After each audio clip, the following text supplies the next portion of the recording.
The Republican-led House has voted to advance a resolution honoring the life of Charlie Kirk and condemning political violence. Lawmakers voted in favor of advancing the measure and a bill to avert a government shutdown in a joint mechanism known as a rule vote. Rule votes are procedural hurdles that commonly tie together unrelated pieces of legislation that, if adopted, allow House lawmakers to debate each measure individually. Resolution 719, titled Honoring the Life and Legacy of Charlie Kirk, was sponsored by Republican Speaker Mike Johnson. Now, here's the whole deal with this here. So I'm going to walk y'all through this. Go to my iPad, Anthony. This is the resolution right here, okay?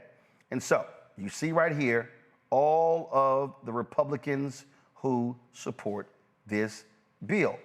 Now, I'm going to actually read the full resolution because I need y'all to understand the game that Republicans are playing here and what they're trying to force Democrats to do. And yes, there are a number of Democrats who are ready to fall for the banana in the tailpipe. All right, so it says, whereas Charlie James Kirk, born October 14th, 1993, was a courageous American patriot whose life was tragically and unjustly cut short in an act of political violence on September 10th, 2025, at Utah Valley University. Whereas Charlie Kirk was a devoted Christian who boldly lived out his faith with conviction, courage, and compassion. Whereas Charlie Kirk was a dedicated husband to his beloved wife, Erica Kirk, and a loving father to their daughter and son, exemplifying the virtues of faith, fidelity, and fatherhood. Whereas Charlie Kirk was a fierce defender of the American founding and its timeless principles of life, liberty, limited government, and individual responsibility. Whereas Charlie Kirk, at 18 years old, founded Turning Point USA in 2012, a student movement with the mission to identify, educate, train, and organize students to promote the principles of fiscal responsibility, free markets, and limited government.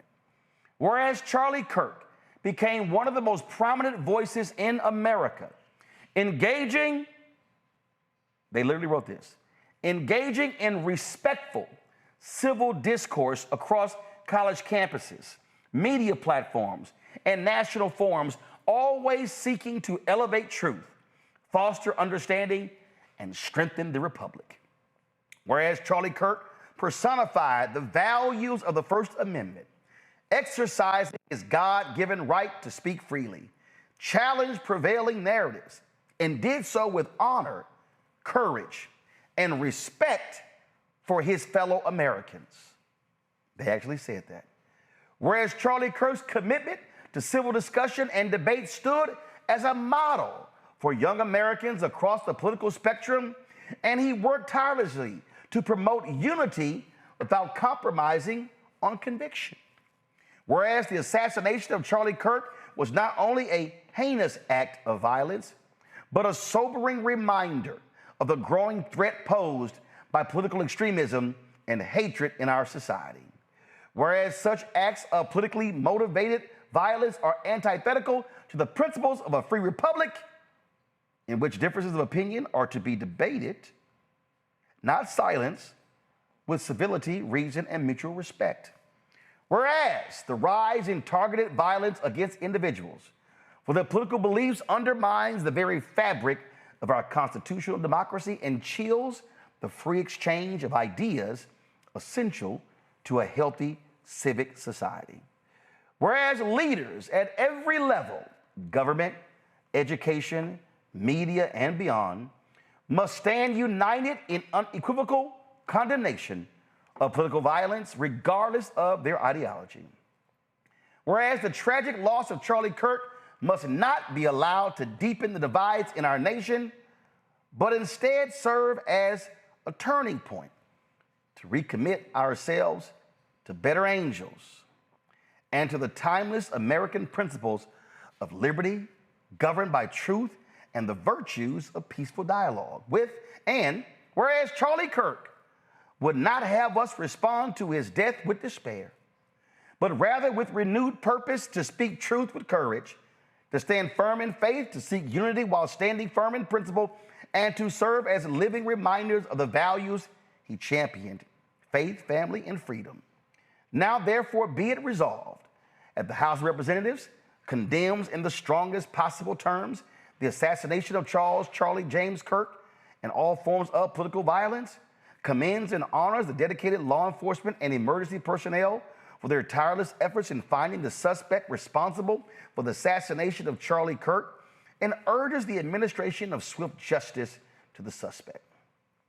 Extends its deepest condolences and sympathies to Charlie Kirk's family, including his wife, Erica, and their 2 young children, and prays for comfort, peace, and healing in this time of unspeakable loss.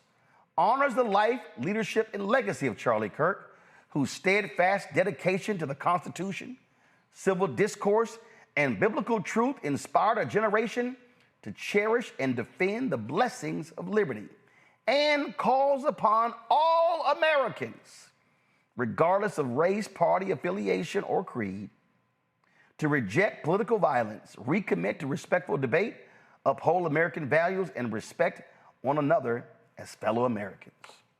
That's the resolution that Republicans want Democrats to vote on. It was supposed to take place today at 3:30, but things happened, and now the vote will be shifted to tomorrow. Now, Lauren Victoria Burke of Black Virginia News has been on Capitol Hill. She's been covering what's going on.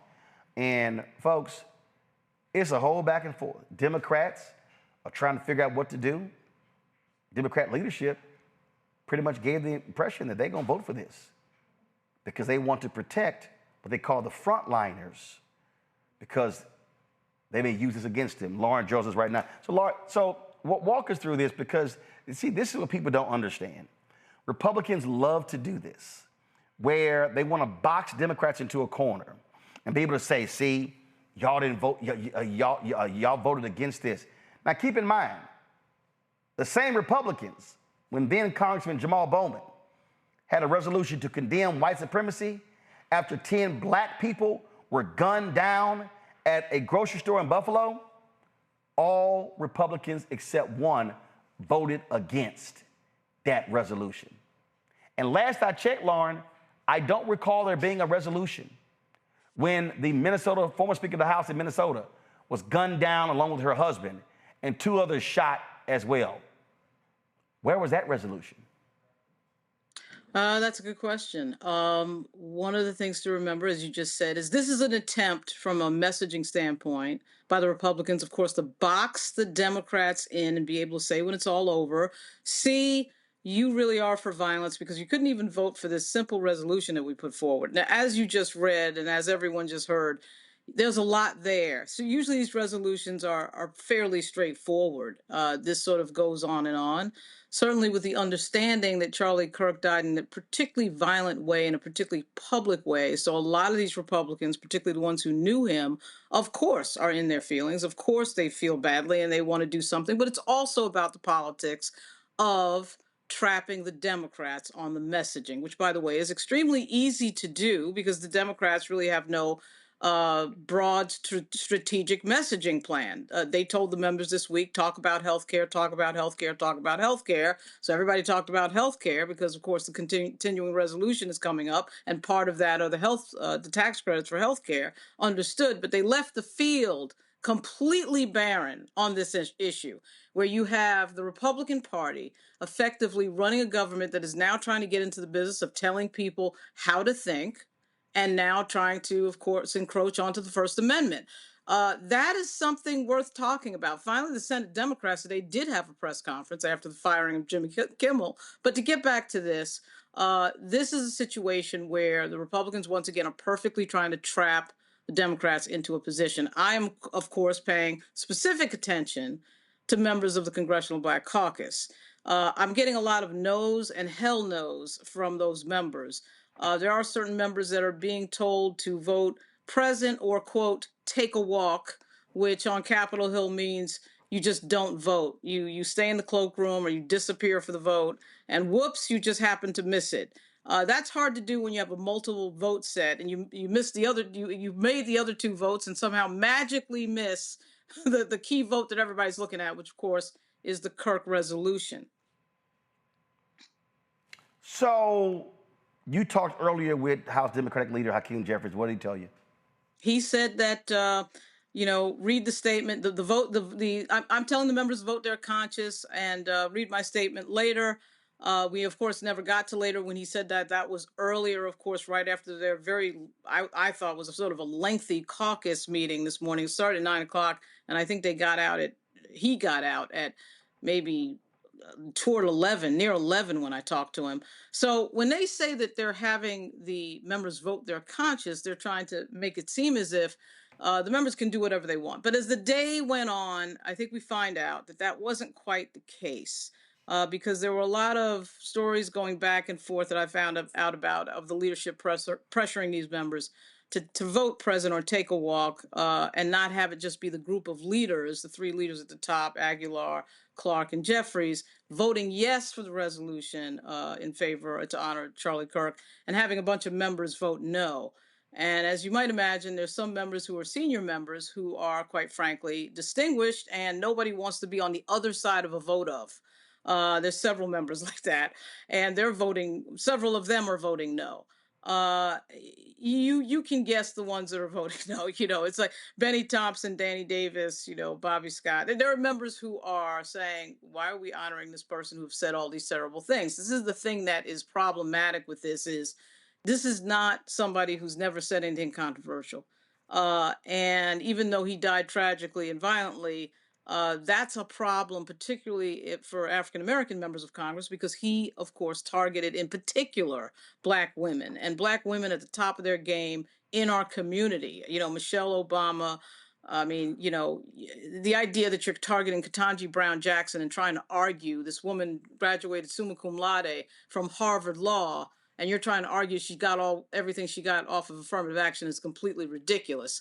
That is something that these members, and particularly the female members, but certainly the male members, some of the male members as well, they are not going to go for that. So it at best splits the CBC. You'll also notice that there is no official policy. There's no official statement from the CBC. That's another sort of what I would call a bad sign, a sign of a split.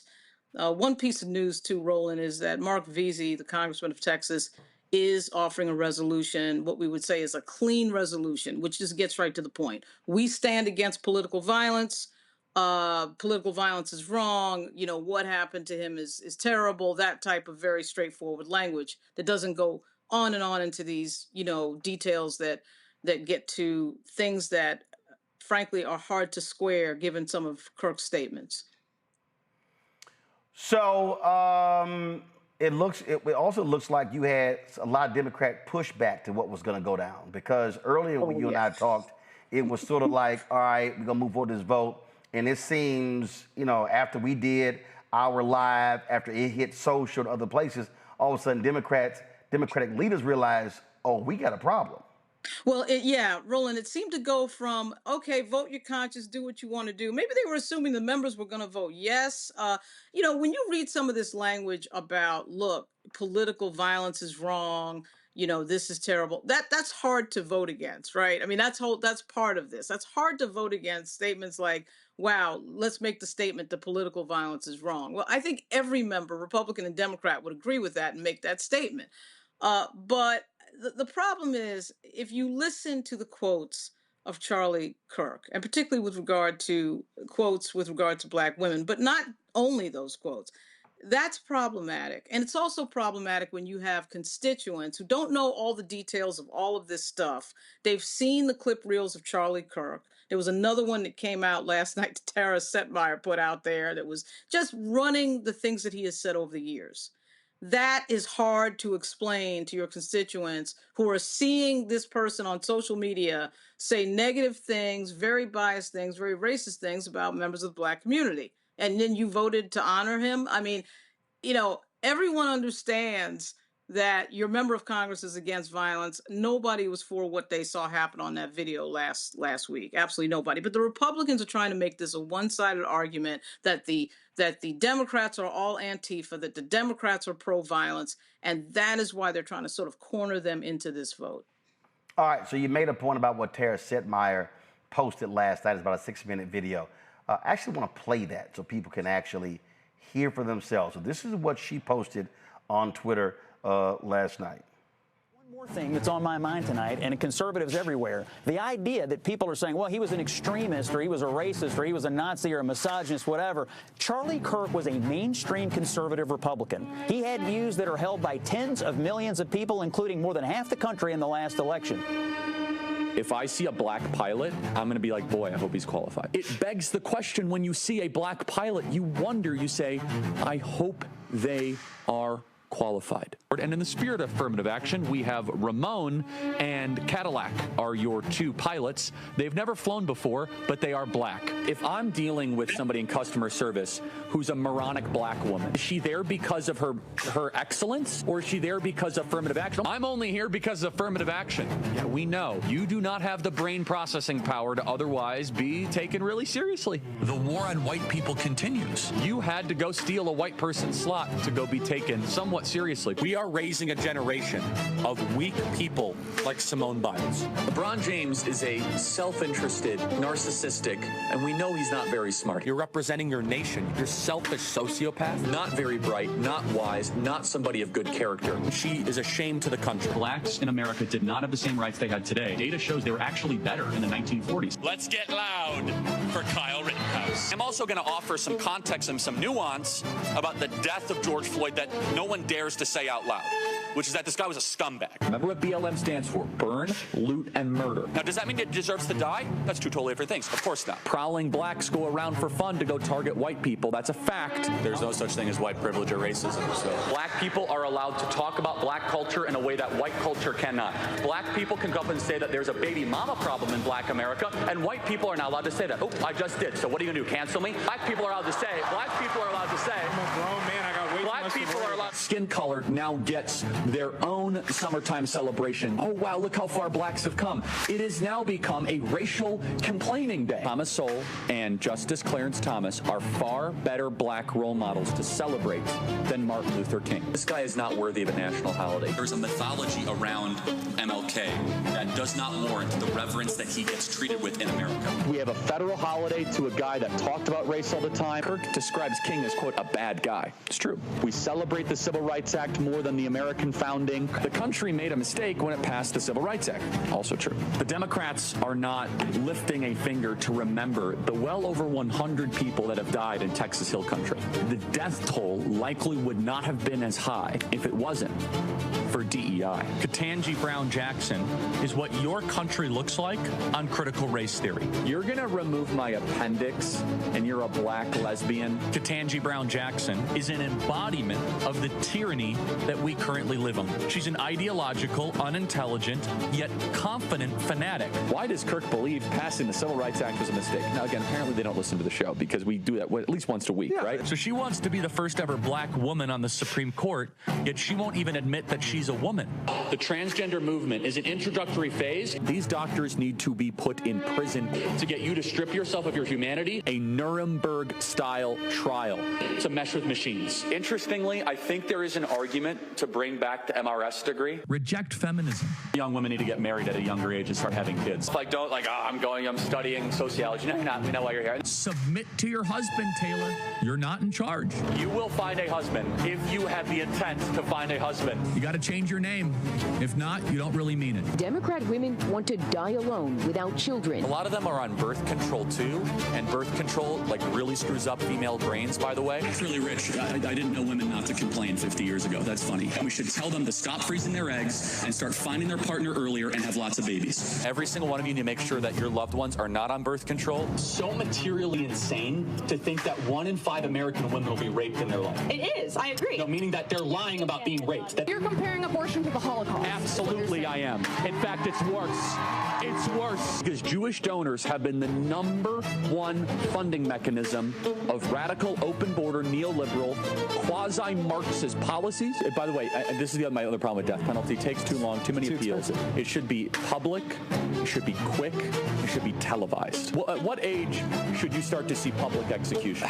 16. I think you could do it earlier. I think you maybe at age 12. I want to watch that execution. That'll make my day better. A lot. I mean, Joe Biden is a bumbling, dementia-filled, Alzheimer's, corrupt tyrant who should honestly be put in prison and/or given the death penalty for his crimes against America. The Democrat Party believes everything that that God hates. Like, we're dealing with maggots, vermin, and swine here. These are not good people. They're not even a little bit good. In fact, I know people that went to Haiti passively as like agnostic atheists, and they came back searching for Jesus because they saw like legit demonic activity. Kamala Harris wants to see the elimination of the United States of America. Democrat Party supports everything that God hates. There's not much you can do, folks. You have a government that hates you. You have a traitor as the president. Buy weapons. I keep on saying that. As top Republicans reject any link between GOP rhetoric and Paul Pelosi assault. If some amazing patriot out there in San Francisco wants to really be a midterm hero, someone should go and bail this guy out. Native-born Americans, you better buy weapons, everybody. Have a lot of guns at your disposal. I would never leave your home without a weapon. I think it's worth to have a cost of, unfortunately, some gun deaths every single year so that we can have the Second Amendment to protect our other God-given rights. We actually need looser gun laws because I think that oh yeah, they said if we have more guns at the Turning Point HQ than you can imagine. Yeah, if anyone ever tries to come, that will not end well. Oh no! Imagine the world without Joy Reid. Imagine the world without Sheila Jackson Lee or Michelle Obama or Ketanji Brown Jackson. I am channeling the emotions of millions of conservatives who are angry. They knew Charlie. They loved Charlie. They viewed Charlie as a mainstream conservative Republican. Wow. That said it all, Lauren. Yes, it did. One of the reasons why we haven't seen that, of course, is because legacy media is now being taken over by the right. I mean, let's face it, ABC and CBS in particular.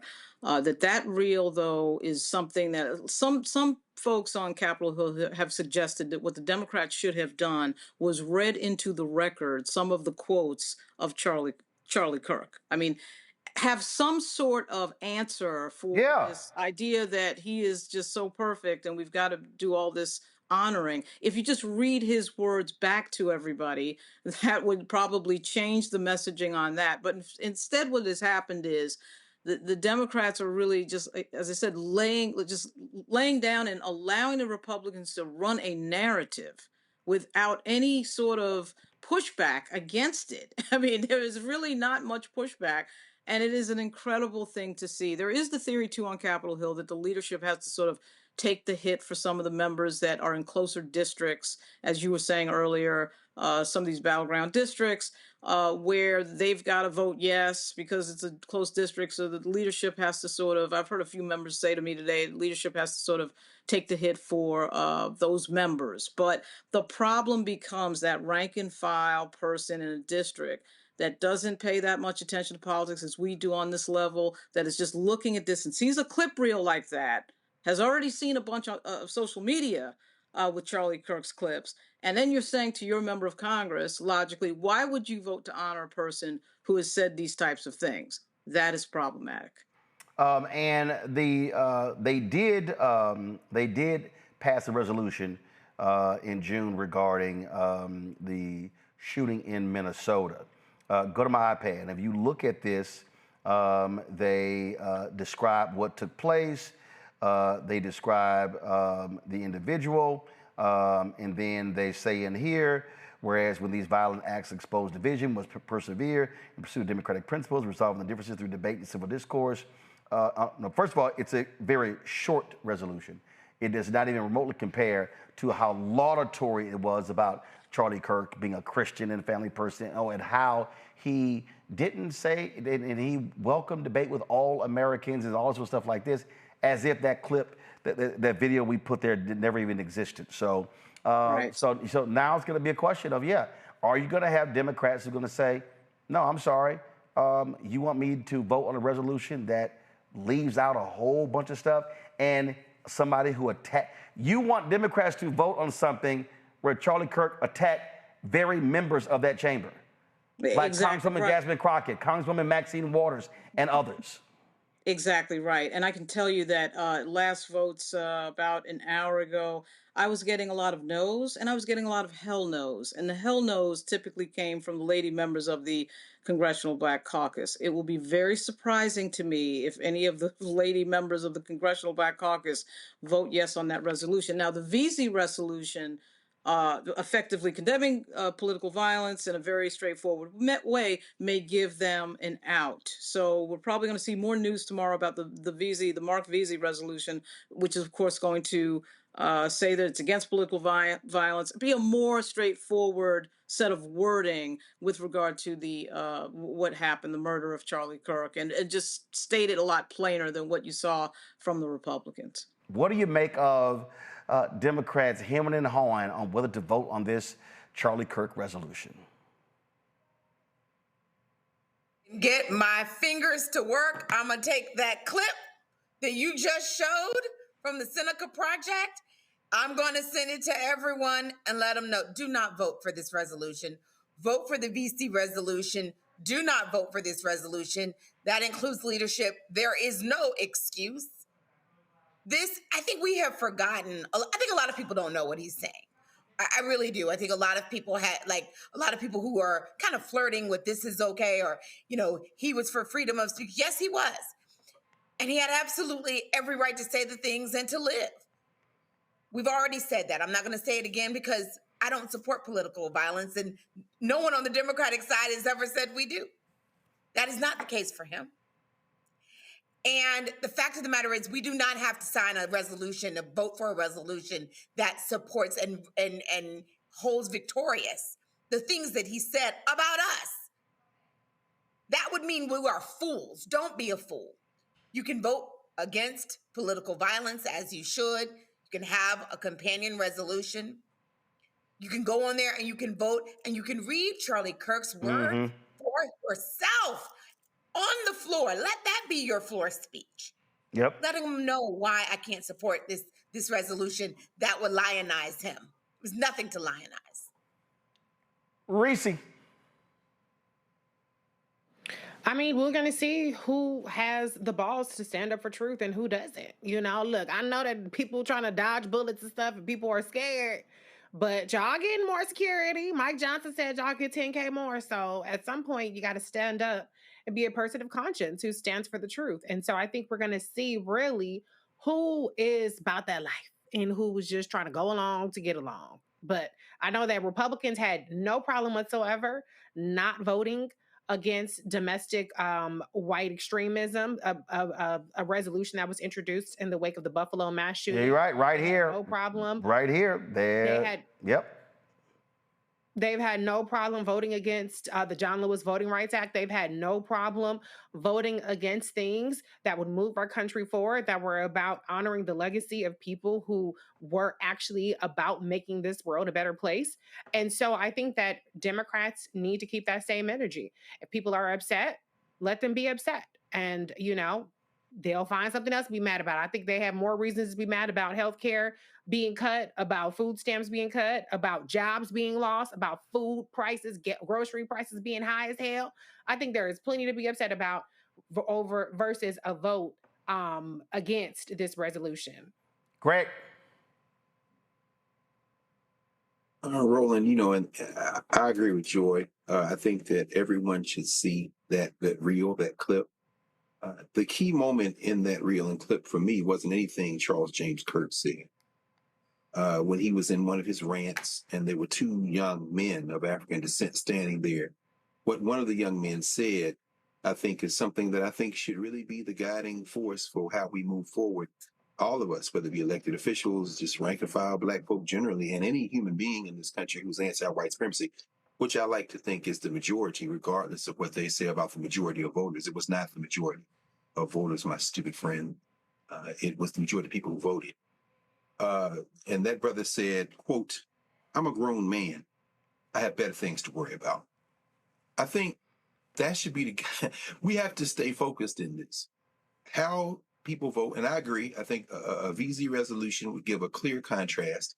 A no and a yes would settle the matter, as far as I'm concerned, in terms of it. But this is political theater. Yep. The white nationalists are terrified. Eric Schmidt, the white nationalist senator from Missouri, who gave a remarkable white nationalist speech right here in Washington, D.C. a couple of weeks ago, said in that speech that if this country is for everybody, then it's for nobody. If it's everybody, it's nobody.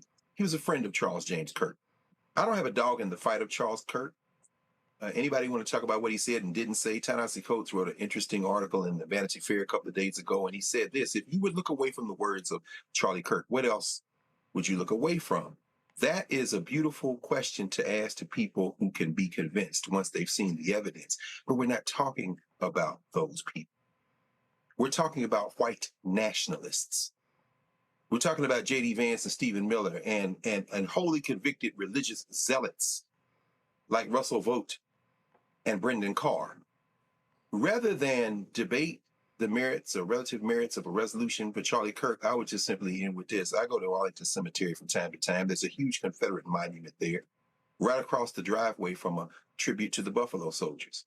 And there are scores of Africans who are buried there under tombstones with one simple word on it: citizen. They were buried there, their names forever lost to time because they were killed or died during the Civil War. There are hundreds of thousands of people on both sides, not very fine people, but very people who fought in the Civil War, who died, who are buried in Arlington National Cemetery, who would have taken my life, your life, Joy's life, Reese's life, and without a second thought, and would have celebrated it. They were far more dangerous to me than the words of Charles James Kirk, living or dead. I don't have a dog in it. I'm a grown man. I got better things to worry about. And I think that would drive the white nationalists craziest of all, if we stayed focused and break their political backs in the upcoming elections and every other election that comes after that, so that they can't even introduce a resolution. Yep. That's what they want us to do, is start arguing about this. Yeah, absolutely. But again, this is, people need to understand, this is what happens when you have power. Hello, I'm Isaac Hayes III, founder and CEO of Fanbase, and I'm here with a very important message. We are at a turning point in the Black community where we must have equity in the apps we use that scale to billions of dollars.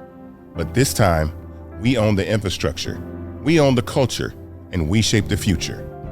And Fanbase is the future. Fanbase combines the free functionality of Instagram, TikTok, and YouTube into an all-in-one platform built for the evolution of social media and monetization. With over 1.4 million users, that's real proof that we are shifting the conversation of tech ownership and equity for creators. So right now, I want you to go to startengine.com/fanbase and invest today. The minimum to invest is $399. That gets you 60 shares of stock in Fanbase at $665 a share. This marks a turning point in Black ownership of social media. If we don't take this opportunity to own social media right now, we will always be customers to our own creations. And that can't go on. So once again, go to startengine.com/fanbase and invest today. We must own the platforms where our voices live, our stories matter, and where our culture drives the world. Thank you.